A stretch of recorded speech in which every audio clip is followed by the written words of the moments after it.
तो स्वागत है आप सभी नेटवर्कर्स का मेरे इस चैनल में, जिस चैनल की मदद से मैं आप सभी तक डायरेक्ट सेलिंग की कुछ जानकारी और रोचक तथ्य लाता रहूंगा। आप सभी लोगों से आग्रह है कि अगर आपको मेरे द्वारा प्राप्त हुई जानकारी अच्छी लगती है या इस जानकारी से कुछ मदद मिलती है तो मेरे इस चैनल पर बनी वीडियोस को लाइक, कमेंट तथा अपने सभी नेटवर्कर दोस्तों को यह वीडियो शेयर करें तथा चैनल को सब्सक्राइब करें। तो आज की वीडियो का जो टॉपिक रहने वाला है वो टॉपिक है कि लोग असफल क्यों हो जाते हैं इस बिजनेस में। जब यह बिजनेस इतना अच्छा है और इसमें इतना सहयोग मौजूद है तो लोग इस बिजनेस में असफल क्यों हो जाते हैं। इससे पहले कि मैं इस सवाल का जवाब दूं, चलिए कुछ आधारभूत बातों पर चर्चा करते हैं। चर्चा का विषय यह है कि बिजनेस में असफल होने से आपका अर्थ है क्या। वैसे तो सफलता और असफलता की सबकी अपनी अपनी परिभाषा है, पर मोटे तौर पर असफलता वो है जिसने कई सालों तक बिजनेस में अपना सर्वोत्तम दिया पर सब कुछ करने के बावजूद भी वो इस बिजनेस से लाभ नहीं ले पा रहा है। आमतौर पर प्रत्येक व्यवसाय को लाभदायक होने के लिए कुछ साल लगते हैं और वहां तक कि एक ही उद्योग में प्रत्येक बिजनेस करने वाले को लाभ कमाने के लिए अलग समय लगता है। लोग किसी भी अन्य व्यवसाय से लाभ अर्जित करने के लिए कुछ सालों तक इंतजार को सही मानते हैं, पर जब बात डायरेक्ट सेलिंग या नेटवर्क मार्केटिंग की आती है तो वही लोग अचानक से कुछ दिनों के भीतर या शुरू करने के कुछ घंटों के भीतर ही लाभ पाने की उम्मीद करने लगते हैं। आप में से बहुत से नेटवर्कर्स ऐसे होंगे जो अब तक इन लोगों से मिल भी चुके होंगे, या जो नए नेटवर्कर्स अपना बिजनेस स्टार्ट कर रहे हैं वो अब इन लोगों से मिल सकते हैं, जो बोलते होंगे कि मैंने भी यह बिजनेस करने का प्रयास किया पर मुझसे नहीं चला। ऐसे बिजनेस चलते नहीं हैं, मुझे पता था। मेरे चचेरे भाई ने भी यह प्रयास किया था पर उसे अपना सब कुछ खोना पड़ा इत्यादि। इसी बुक के लेखक दीपक बजाज सर अपने इसी अनुभव को शेयर करते हुए बोलते हैं कि जो लोग यह बोलते हैं कि उन्होंने इस बिजनेस को चलाने का प्रयास किया पर असफल हो गए, उन्होंने इस बिजनेस को कभी भी अपने 6 से 10 घंटे का समय नहीं दिया होगा। उनमें से अधिकांश लोग 2 से 3 प्रोग्राम में भी शामिल नहीं हुए होंगे।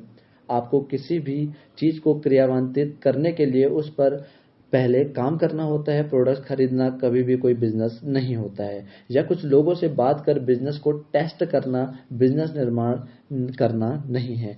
मैं आपको विश्वास दिलाता हूं कि अगर कोई कुछ महीनों से लेकर कुछ साल तक नेटवर्क मार्केटिंग यानी कि डायरेक्ट सेलिंग बिजनेस के सिद्धांतों और काम करने के तरीकों का पालन करने के लिए तैयार है तो यह बिजनेस सबसे ज्यादा अनुपात में सफलता देता है। साधारणतः लोग खुद को या बिजनेस को कुछ सामान्य कारणों की वजह से असफल कह देते हैं, जो कारण कुछ इस प्रकार से है, जिसमें सबसे पहला कारण है अवास्तविक उम्मीदें।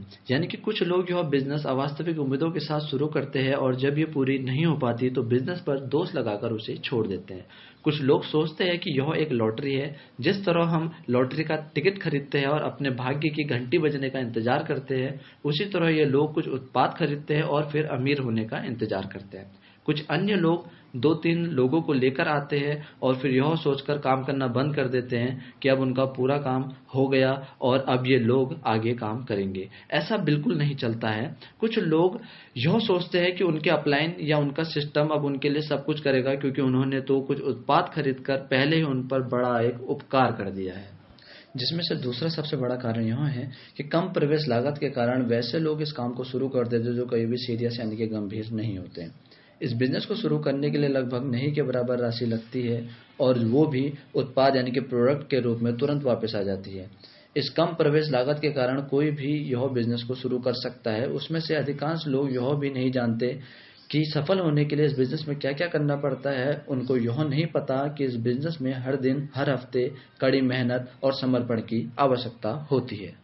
और तीसरा सबसे बड़ा कारण यह है कि शून्य निकास लागत यानी कि जीरो एग्जिट कॉस्ट के कारण इसे छोड़ना काफी ज्यादा आसान होता है।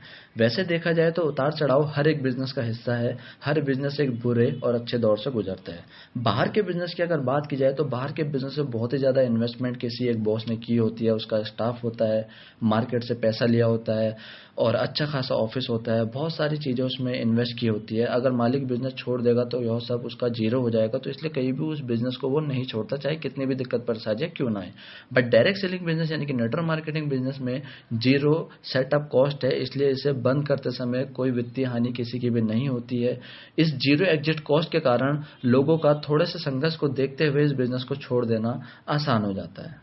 अगला कारण यहाँ पे यह आता है कि गलत धारणाओं के साथ में काम करना। अधिकांश लोग इस बिजनेस के बारे में एवं स्वयं के बारे में गलत धारणाएं रखते हुए इसे शुरू करते हैं।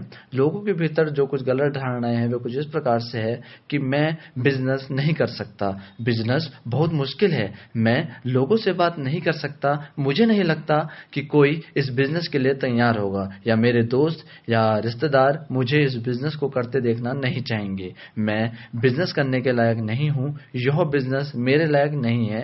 इस प्रकार से कुछ तथ्य उन सभी लोगों के होते हैं।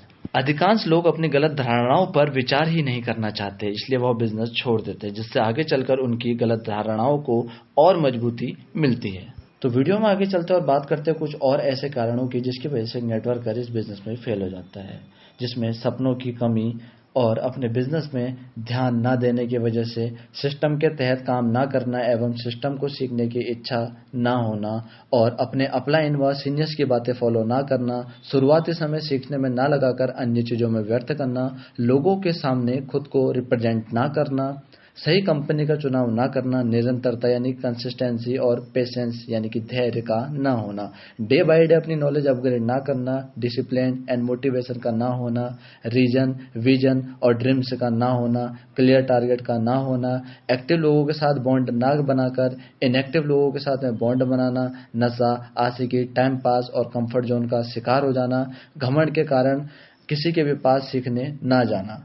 तो यह कुछ मेन कारण थे जिनकी वजह से एक नेटवर्कर इस बिजनेस में फेल हो जाता है। साथ ही साथ में दीपक बजाज सर यह भी बोलते हैं इस बुक में कि सिर्फ आप इस विश्वास के साथ में काम शुरू कीजिए कि आप सर्वोत्तम टीम के साथ सही कंपनी में सही समय में सही बिजनेस को कर रहे हैं। सिस्टम का 100% पालन कीजिए और अपने काम को पूरी ईमानदारी के साथ कीजिए, संयम रखिए। सफलता समय लेती है और सबसे अच्छी बात यह है कि एक बार इस यात्रा पर जब आप निकल जाते हैं तो आपको मदद मिलती रहेगी और रास्ते में आपके कई सारे नए दोस्त भी बनेंगे। साथ ही साथ में वो यह भी बोलते हैं कि इस बिजनेस के लिए आपको मुख्य 3 चीजें करने की जरूरत पड़ती है, जिसमें से जो सबसे पहली चीज है कि क्या आपके कुछ सपने हैं, यानी कि आपके पास बिजनेस करने का एक कारण यानी कि रीजन होना चाहिए। दूसरी चीज, आप सीखने के लिए तैयार हो और इस बिजनेस की जरूरत के अनुसार खुद को बदलने के लिए भी तैयार हो, यानी कि सेल्फ चेंज वाली क्वालिटी भी आपके अंदर होनी चाहिए। तीसरी और सबसे इंपॉर्टेंट चीज ये कि आप कुछ महीनों से लेकर कुछ सालों तक नए सिस्टम के अनुसार कड़ी मेहनत करने के लिए तैयार होने चाहिए। अगर आप ये सारी चीजें कर सकते हैं तो डायरेक्ट सेलिंग में अपने सपनों को पूरा करने से आपको कोई भी नहीं रोक सकता। तथा साथ ही साथ यहीं पे वीडियो को एंड करना चाहूँगा। अगर आपको मेरे द्वारा दी गई जानकारी थोड़ा सा पसंद आती है तो वीडियो को लाइक कीजिएगा तथा कमेंट कीजिएगा और अपने सभी दोस्तों को यह वीडियो शेयर कीजिएगा जो भी नेटवर्क मार्केटिंग यानी कि डायरेक्ट सेलिंग इंडस्ट्री में अपना करियर और फ्यूचर बनाना चाहते हैं, तथा चैनल को सब्सक्राइब कीजिएगा। बाकी थैंक यू सो मच।